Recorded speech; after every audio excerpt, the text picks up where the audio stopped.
Praja Sangrama Yatra, in its second phase, has started from April 14, the very important day of Ambedkar Jayanti.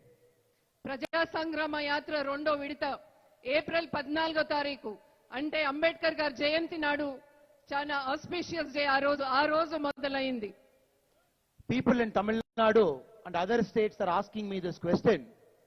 In this hot summer, 40 degrees Celsius, why is our Bandi Sanjay garu doing this yatra? తమిళనాడులోనే కాదు వేరే రాష్ట్రాల నుంచి కూడా ప్రతి ఒక్కరూ నన్ను అడుగుతున్నారు. ఇంత మండుట ఎండలో 40 డిగ్రీల సెంటీగ్రేడ్ ఉన్న ఎండలో కూడా బండి సంజయ్ కుమార్ గారు ఎందుకు ఈ ప్రజా సంగ్రామ యాత్ర చేస్తున్నారు అని. We all know this beautiful state of Telangana was created with a dream. The dream is giving job to all youth, solving the water problem, and to create funds. In this dream, this state was created 9 years back. ఈ అందమైన తెలంగాణ రాష్ట్రం ఎందుకు ఏర్పడింది అని అంటే నీళ్లు నిధులు నియామకాలు అనే దానిపైన ఏర్పడింది ఈ అందమైన రాష్ట్రం. 9 years later, if you turn back and see whether this dream came to fruition, we can say with certainty the dream for which Telangana is created, one single person has damaged, destroyed the dream. 8 సంవత్సరాల తర్వాత వెనక్కి తిరిగి చూసుకుంటే మనం ఏ తెలంగాణ అయితే కోరుకున్నామో ఆ తెలంగాణ ఏర్పడిందా అంటే లేదు. ఒక వ్యక్తితో ఇవాళ ఆ కళని సాకారం కాకుండా ఆ ఒక వ్యక్తి దానికి అడ్డుపడ్డారు అనేది ముమ్మాటికి నిజం. The dream is destroyed because one single person sitting in Hyderabad believes his family's dream is bigger than the state's dream. ఎందుకు ఇవాళ ఈ కళ సాకారం కాలేదు అని అంటే ఇవాళ హైదరాబాద్ లో కూర్చున్న ఒక వ్యక్తి ఆయనకి ఆయన కుటుంబం పైన ఉన్న ప్రేమే చాలా ఎక్కువ. తెలంగాణ రాష్ట్ర ప్రజల కన్నా తెలంగాణ రాష్ట్రం కన్నా ఆయనకి ఆయన కుటుంబం పైన ప్రేమ ఎక్కువ కాబట్టి ఇవాళ కళ సాకారం కాలేదు. And this person sitting in Hyderabad believes for him earning more money is more important than serving the people of Telangana. ఏ మనిషి అయితే గద్దెనెక్కి కూర్చున్నాడో హైదరాబాద్ లో ఆయనకి డబ్బులు సంపాదించుకోవటమే చాలా ముఖ్యం కానీ తెలంగాణ రాష్ట్ర ప్రజల బాగోగులు కాదు. When the whole of our country is benefiting by the double engine government, Narendra Modi ji came to power 8 years back. The person called KCR, who is sitting in Hyderabad, he came to power 9 years before. If you look at the term of Narendra Modi ji for 8 years and KCR for 9 years, you can simply see one person is creating India's dream, the other person is destroying Telangana's dream. ఇవాళ నరేంద్ర మోడీ గారు 8 సంవత్సరాలు అయింది ఇవాళ కేంద్రంలో అధికారంలోకి వచ్చి. అట్లాగే కేసీఆర్ గారు ఇవాళ ఇక్కడ ఈ రాష్ట్రంలోకి అధికారంలోకి వచ్చి 8 సంవత్సరాల పైన అయింది. ఒక పక్కన నరేంద్ర మోదీ గారు భారతదేశాన్ని రోజు రోజుకి పైకి తీసుకొస్తూ ఒక నిర్మాణం చేసుకుంటూ ఒక నవ భారతదేశాన్ని నిర్మాణం చేస్తుంటే ఇవాళ తెలంగాణని కనుక మనం చూసుకుంటే ఇది బంగారు తెలంగాణ కాదు, ఇవాళ ఇది అప్పుల తెలంగాణ లాగా మారింది. రోజు రోజుకి తెలంగాణని విడగొడుతున్నారు కేసీఆర్ గారు. Bandi Sanjay garu's yatra is to reclaim Telangana's dream, is to get back the original Telangana dream, is to make sure all the youth of Telangana get a job, is to make sure all Telangana gets water, is to make sure Telangana gets funds. When 2023 BJP comes to Telangana, that is the time the dream of Telangana is going to come back to you. ఇవాళ బండి సంజయ్ కుమార్ గారు చేస్తున్న ఈ ప్రజా సంగ్రామ యాత్ర దేనికి అనంటే ఏదైతే మనం తెలంగాణ కోసం కోరుకున్నామో అది నీళ్లు నిధులు నియామకాలు ఇది రావాలి అని అంటే ఖచ్చితంగా 2023లో బీజేపీ అధికారంలోకి రావాలి. అప్పుడు నీళ్లు నిధులు నియామకాలు తప్పకుండా బీజేపీ ప్రభుత్వం ఇవాళ తెలంగాణ రాష్ట్రంలో అది సాకారం చేస్తుంది. KCR and his party, TRS, they believe they can threaten BJP karyakartas, they can use police power to stop this yatra. What KCR is failing to understand, you can never stop a dream whose time has come. KCR గారు plus ఆయన team ఏమనుకుంటున్నారంటే BJP కార్యకర్తల్ని భయపెట్టి ఇవాళ ఈ యాత్రని మధ్యలోనే ఆపేయచ్చు అని అనుకుంటున్నారు. కానీ ఒకటి గుర్తుంచుకోవాలి, రాష్ట్రం కోసం ఏదైతే ఇది ఒక స్వప్నం లాగా ఉందో ఈ స్వప్నాన్ని సాకారం చేయడానికి ప్రతి కార్యకర్త నడుం కట్టి బిగించినప్పుడు ఇవాళ ప్రజా సంగ్రామ యాత్రని ఎవరు ఆపలేరు అనేది గుర్తుంచుకోవాల్సిన అవసరం ఎంతైనా కేసీఆర్ గారికి టీఆర్ఎస్ నాయకులకి ఉంది. When our people friendly, the whole of world is appreciating our Bharat Prime Minister Narendra Modi ji. Every day he is busy building toilets for people who don't have a toilet, building houses for people who don't have a house, building roads so that you and me can travel faster, creating jobs so that the youth of this nation don't get into the trap of unemployment. This is Narendra Modi ji. For the last 8 years, every day is creating a dream. On the other hand, KCR is creating a record. He is the only chief minister, possibly in India and across the world, who hasn't gone to the office for a single day. In fact, he believes office is not necessary. He has demolished the whole building and there is no office for him to go as well.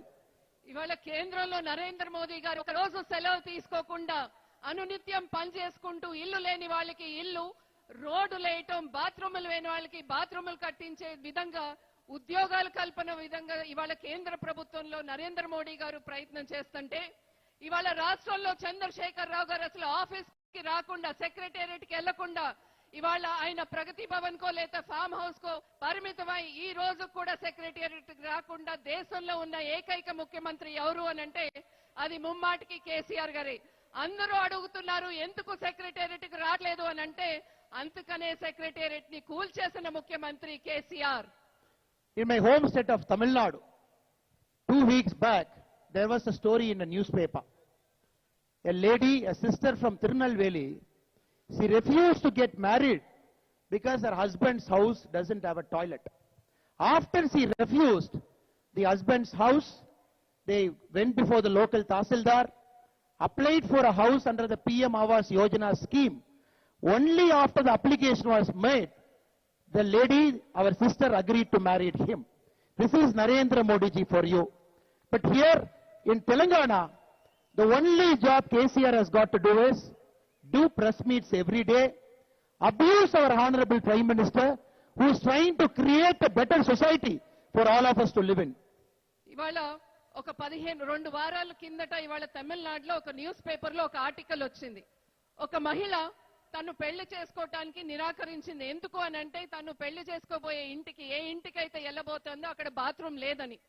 అది తెలుసుకుని అత్తగారు వాళ్ళు దానికి application పెట్టుకుని ప్రధానమంత్రి ఆవాస్ యోజన కింద ఇల్లు, తర్వాత దానికి ఒక బాత్రూమ్ వచ్చినాక తర్వాత తను పెళ్లికి ఒప్పుకుంది. అంటే ఇవాళ కేంద్రంలో నరేంద్ర మోదీ గారు ప్రతి ఒక్కరికి ఇల్లు ఉండాలి, ఆ ఇంటికి బాత్రూమ్ ఉండాలి, కరెంట్ ఉండాలి, నీళ్లు ఉండాలి అని చెప్పి నరేంద్ర మోడీ గారు చూస్తుంటే ఇవాళ రాష్ట్రంలో కేసీఆర్ గారు ఏం చేస్తున్నారు అని అంటే ఎప్పుడైనా సరే బీజేపీ ఏదైనా కార్యక్రమం పెట్టిందంటే ఆ రోజు ప్రెస్ మీట్లు పెట్టడం తప్ప అంతకు మించి కేసీఆర్ గారు చేసే పని ఏమీ లేదు.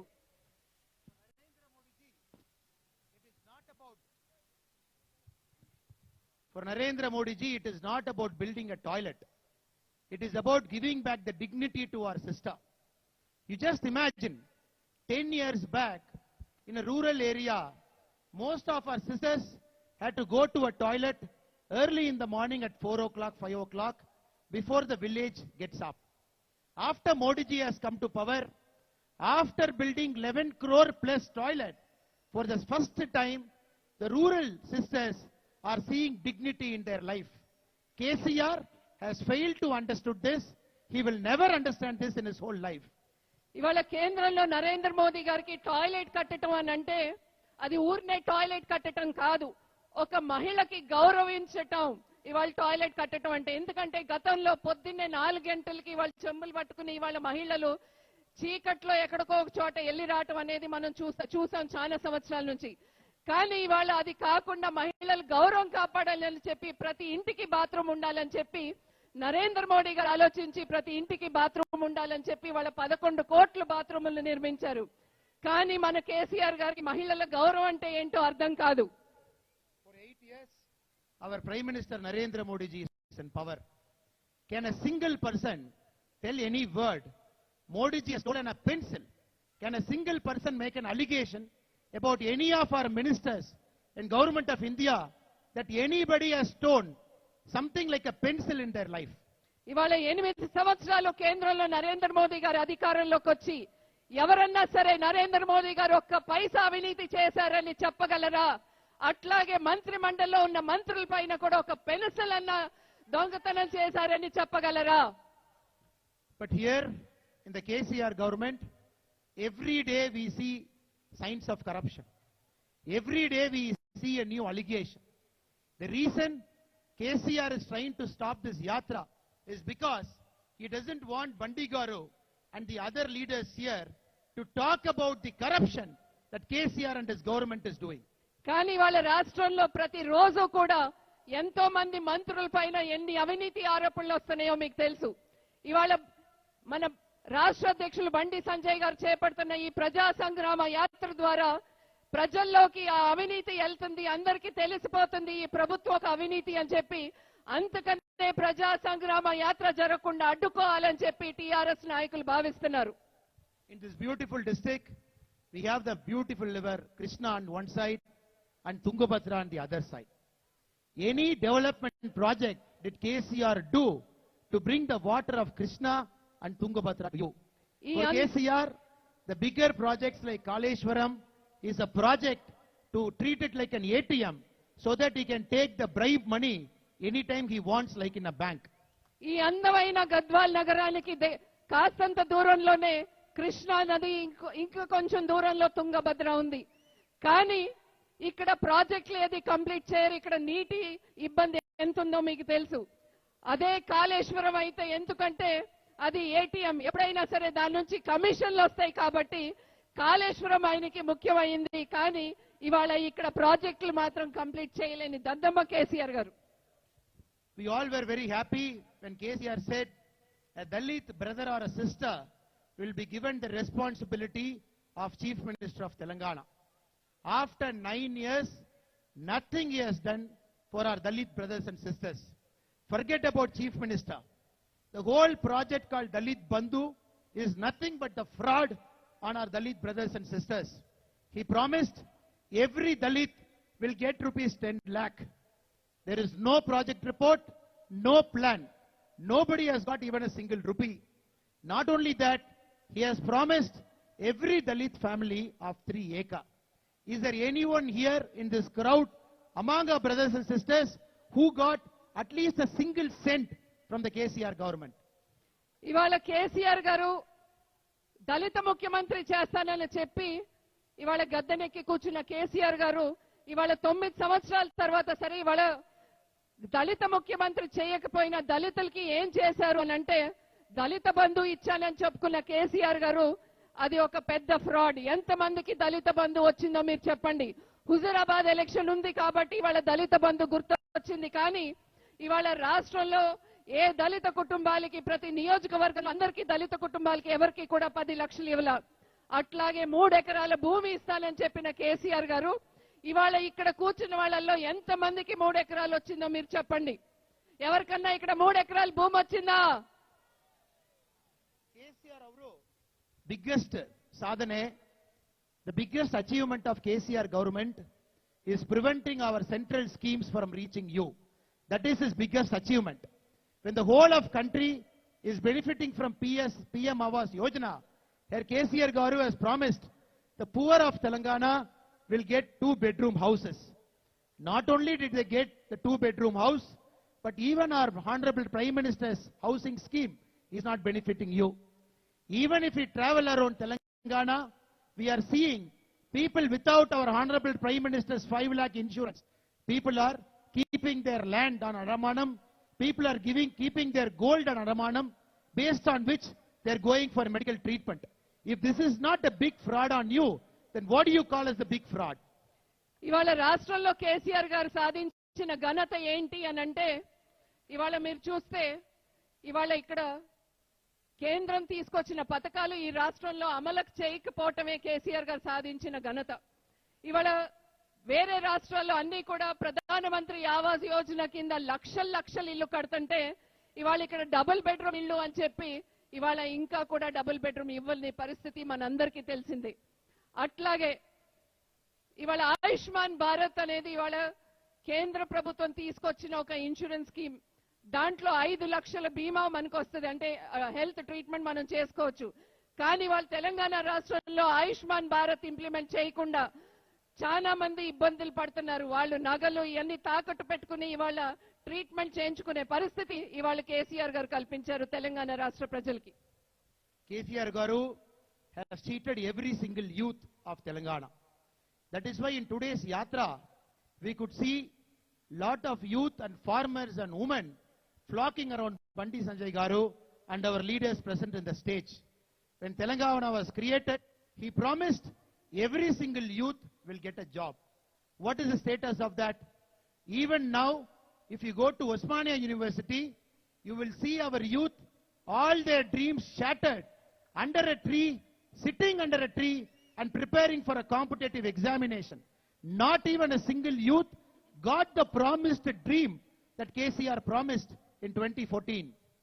ఇవాళ కేసీఆర్ గారు ఆ రోజు నీళ్లు నిధులు నియామకాలని చెప్పారు.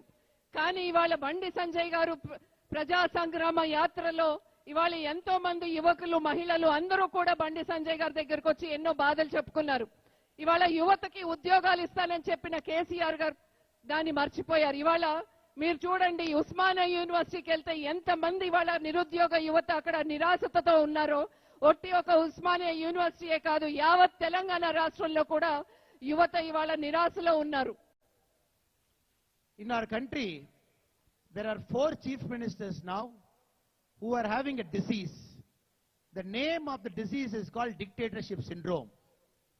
Mamata Banerjee Didi, Uddhav Thackeray, Arvind Kejriwal ji, KCR garu, and my chief minister Stalin. All of them are having a disease called dictatorship syndrome.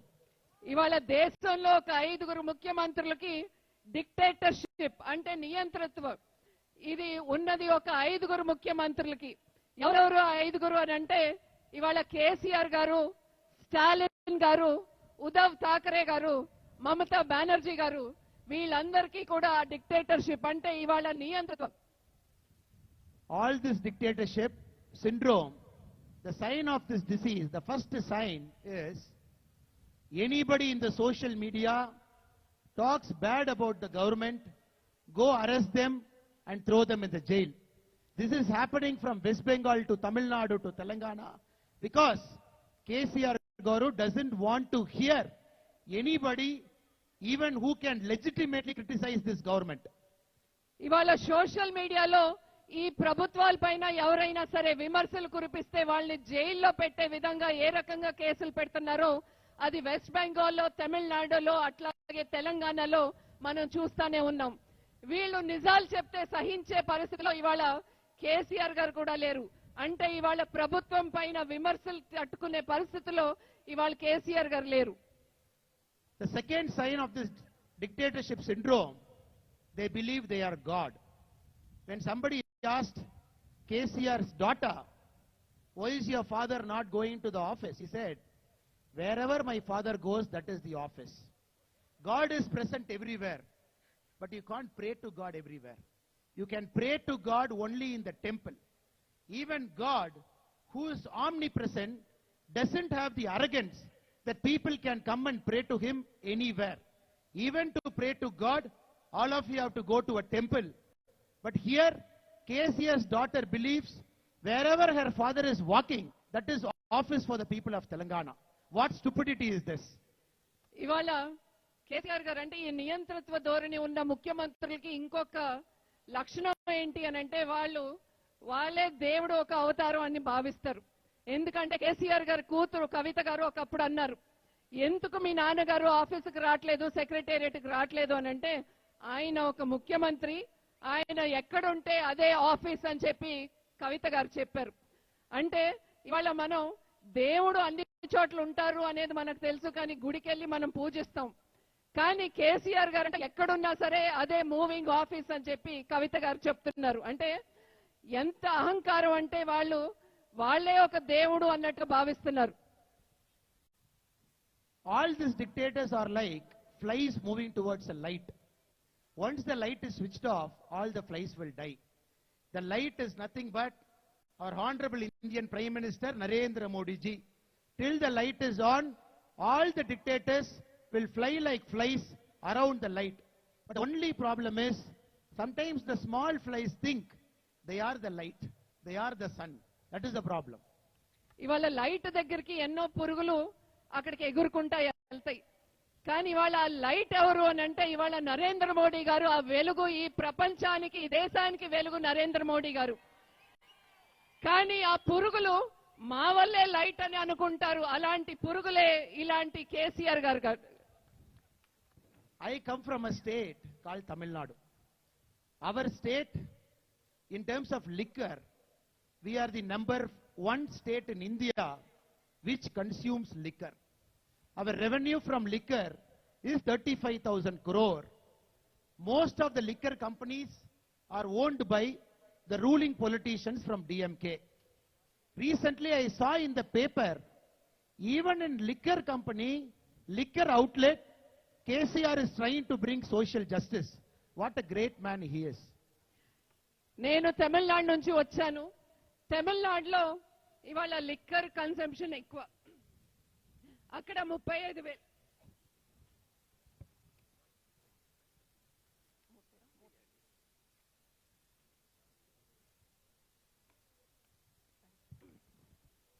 అక్కడ 35,000 కోట్లు ఇవాళ లిక్కర్ సేల్స్ జరుగుతుంటే, ఇవాళ తెలంగాణ రాష్ట్రంలో సోషల్ జస్టిస్ తో లిక్కర్ షాప్లు ఇస్తున్నారు అనేది నేను పేపర్లో చూసి అవాక్కయ్యాను. The people of Telangana want social justice in job, in employment. People of Telangana, they want social justice for water, for development. People of Telangana, they do not want social justice in liquor, so that this becomes a state like Tamil Nadu, where liquor mafia can run a state. Telangana రాష్ట్ర ప్రజలకి ఈ social justice అనేది ఉద్యోగాలు కావాలి కానీ liquor లో కాదు. మాకు కావాల్సింది అభివృద్ధి, కానీ ఇవాళ మమ్మల్ని తాగుబోతుల్లాగా తయారు చేయటం కాదు, ఈ లిక్కర్ మాఫియాని తయారు చేయటం కాదు. One of the very important signs of the Indian dictatorial chief minister is abusing our governor. The governor of Telangana is like a sister to me. Madam Tamilisai Soundararajan is a very simple person from a normal family like you. By virtue of her hard work, she is made as the Telangana governor of Telangana, and she is serving you. A chief minister and his son, he is calling the governor of Telangana, she is looking like a drishti. ఇవాళ తెలంగాణ రాష్ట్ర governor ఒక చిన్న కుటుంబం, మీలాంటి ఒక చిన్న కుటుంబం నుంచి వచ్చారు. ఆవిడ ఎంతో కష్టపడి పైకొస్తే ఇవాళ ఈ డిక్టేటర్ ఎవరైతే కేసీఆర్ గారు ఉన్నారో వారు ఆ గవర్నర్ ని కూడా అవమానించి ఇవాళ సోషల్ మీడియా పోస్టుల్లో గవర్నర్ గారి బొమ్మ పెట్టి దిష్టి బొమ్మ అని చెప్పే విధంగా ఇవాళ గవర్నర్ ని అవమానిస్తున్న ఈ టిఆర్ఎస్ నాయకుల్ని, సోషల్ మీడియాని ఏమనాలో ఒకసారి మీరు ఆలోచించండి. Tamilisai Soundararajanaka, the governor of Telangana, is not going to be worried about all the trolls on her, because all her life, by virtue of her hard work, she has come up. But the important thing, KCR is failing to understand, when you are insulting the governor, you are not insulting the governor, you are insulting the sisters and mothers of Telangana. ఇవాళ తమిళసై సౌందరరాజన్ గారు నాకు ఒక sister లాంటిది. ఇవాళ ఆవిడ, మీరు ఎన్ని trolls చేసినా కూడా ఆవిడ పట్టించుకోరు. కానీ కేసీఆర్ గారు ఒకటి గుర్తుంచుకోవాల్సిన అవసరం ఉంది. ఇవాళ మీరు గవర్నర్ గారిని అవమానిస్తే మీరు మీ అక్కల్ని, మీ చెల్లెల్ని, మీరు అందరినీ ఒక మహిళా జాతినే అవమానించినట్టు అనేది మీరు గుర్తుంచుకోవాల్సిన అవసరం ఉంది. The mothers and sisters of Telangana will give a fitting lesson to KCR Garu in 2023 elections. He will not get a single vote from any of our mother, from any of our sister, for continuously abusing a motherly figure like the governor of Telangana. 2023 election లో తెలంగాణ రాష్ట్ర తల్లులు ఆడబిడ్డలు అందరూ కూడా కేసీఆర్ గారికి సరైన గుణపాఠం నేర్పిస్తారు. ఎవరొక్కరు కూడా ఏ ఒక్క ఆడబిడ్డ కూడా ఇవాళ కేసీఆర్ గారికి ఓటేయకుండా ఇవాళ వాళ్ళు ఒక గుణపాఠం నేర్పిస్తారు. The brothers and sisters who are sitting here, we all know the end result of 2023 assembly elections. You have already decided in your mind, when the time is coming in 2023, your vote is going to be for BJP, your vote is going to be for Narendra Modi. Why am I saying this? ఇక్కడ కూర్చున్న అన్న తమ్ముళ్ళు అక్క చెల్లెలు మీ అందరికీ తెలుసు 2023లో మీరు ఏం చేయబోతున్నారు అనేది. ఎందుకంటే మీరు ఆల్రెడీ నిశ్చయించుకున్నారు మీ ఓటు నరేంద్ర మోడీ గారికి, మీ ఓటు బీజేపీకి అనేది. In Dubuka, a single assembly seat, the whole of government machinery was used, but you couldn't win a single seat in Dubuka. After that, in the Hyderabad municipal elections, the whole of government machinery was used against BJP. Again, you couldn't win it against BJP. After that, in Huzurabad, the whole of Telangana government was used. Again, you couldn't win a single seat. Wherever the election is there for a single seat, you couldn't win that seat. When the election is happening for 119 seats, how will you win a majority in that election? ఇవాళ దుబ్బాకలో జరిగిన election లో ఇవాళ ప్రభుత్వం ఎన్ని రకాల ప్రయత్నాలు చేసినా కూడా అక్కడ బీజేపీ విజయం సాధించింది. అట్లాగే జీహెచ్ఎంసీలో కూడా వాళ్ళకున్న యంత్రాంగాన్ని, డబ్బుని, అన్ని రకాల ప్రయత్నాలు చేసినా కూడా జీహెచ్ఎంసీలో మనం 4 సీట్ల నుంచి 48కి ఏ రకంగా వచ్చామో మీ అందరికీ తెలుసు. అట్లాగే హుజురాబాద్ లో ఎన్ని 100 కోట్లు ఖర్చు పెట్టినా, ఎన్ని తప్పుడు వాగ్దానాలు చేసినా కూడా ప్రజలు ఎవరూ కూడా కేసీఆర్ గారిని నమ్మల. ఇదే మార్పు మీరు గుర్తుంచుకోవాల్సిన అవసరం ఉంది. తెలంగాణ రాష్ట్రంలో ప్రజలందరూ కూడా మార్పు కోరుకుంటున్నారు. కాబట్టి దుబ్బాక అయితేనే, జీహెచ్ఎంసీ అయితే, హుజురాబాద్ అయితే ఏ రకంగా బీజేపీ పట్టం కట్టారో రేపు రానున్న అసెంబ్లీ ఎలక్షన్స్ లో కూడా బీజేపీకి పట్టం కడతారు. KCR thinks by giving 10,000 rupees to each voter, he can win 2023 elections. But the voters of Telangana, brothers and sisters of Telangana, youth of Telangana, mother of Telangana, farmers of Telangana, they don't want your 10,000 rupees. They want their dreams back. Only BJP Telangana can give the dream back. Come 2023, BJP Telangana is going to come to power under the able leadership of our Honorable Prime Minister, Sri Narendra Modi ji. ఇవాళ కేసీఆర్ గారు 10,000 రూపాయలు ఇచ్చి నేను ఒక vote కొనుక్కోవచ్చు అని అనుకుంటున్నారు. కానీ ఇవాళ తెలంగాణ రాష్ట్ర ప్రజలు, అది అక్కలైతే, అమ్మలైతే, అన్నలైతే, తమ్ముళ్ళైతే, రైతులైతే, ఉద్యోగస్తులైతే, నిరుద్యోగస్తులైతే, ప్రతి ఒక్కరూ కూడా కావాలనుకునేది ఏ తెలంగాణ అయితే కోరుకున్నారో, ఏ ఆశతో తెలంగాణ కోరుకున్నారో అలాంటి తెలంగాణ కావాలని కోరుకున్నారు తప్ప ఈ 10,000 రూపాయలు కాదు అని చెప్పి కేసీఆర్ గారికి గుణపాఠం చెప్పే రోజు దగ్గరలోనే ఉంది. మనం కోరుకున్న తెలంగాణ అది ఒట్టి ఒక బీజేపీతోనే సాధ్యం. అది నరేంద్ర మోడీ గారి నాయకత్వంలో ఇక్కడ ఏర్పడే ఒక బీజేపీ ప్రభుత్వంతోనే మనం కలలుగన్న తెలంగాణ సాధ్యం అవుతుందని చెప్పి మీకు తెలియజేసుకుంటున్నా. Lastly, my apologies to you. I am not able to talk in your mother tongue, the very beautiful Telugu language. I promise you, when I come here again, on the invitation of BJP Telangana, I will 100% speak in Telugu to you. Thank you so much. Bharat Mata ki Jai, Jai Hind. Bharat Mata ki Jai, Jai Hind. Bharat Mata ki Jai, Jai Hind. నన్ను క్షమించండి, మీతో మీ మధురమైన తెలుగు భాషలో మాట్లాడలేకపోతున్నాను. కానీ మళ్ళీ తప్పకుండా వస్తాను. ఇక్కడ తెలంగాణ రాష్ట్రంలో బీజేపీ గవర్నమెంట్ ఏర్పడినాక తప్పకుండా మళ్ళీ వస్తాను. భారత్ మాతాకి